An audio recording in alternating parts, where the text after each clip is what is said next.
दिल ना दुखाना कभी भी इनका, दिल ना दुखाना आसिफ, कभी अरे आसिफ, भी इनका, दिल ना अरे दुखाना। आसिफ, खड़ा क्यों है? बात करना, बात तो कर। अबू, वो आज शाम को दोस्तों के साथ बाहर खाने का प्लान था। वो तौसीफ बड़े दिनों बाद बेंगलोर से आया है ना।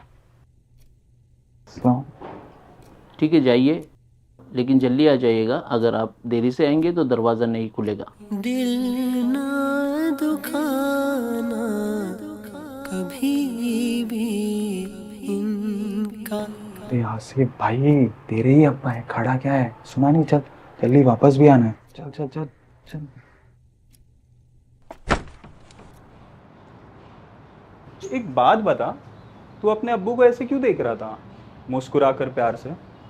यार, ना जाने मुझ जैसे शख्स को कब हज का मौका मिले, इसलिए जब भी मौका मिलता है अपने वालिदैन को मुस्कुरा कर देख लेता हूँ। या इलाही हज करूं तेरी रजा के वास्ते। हदीस पाक का मफहूम है, जो नेक औलाद अपने वालिदैन की तरफ मोहब्बत की निगाह से देखे तो अल्लाह पाक उसकी हर निगाह के बदले एक मकबूल हज का सवाब लिखता है। दिल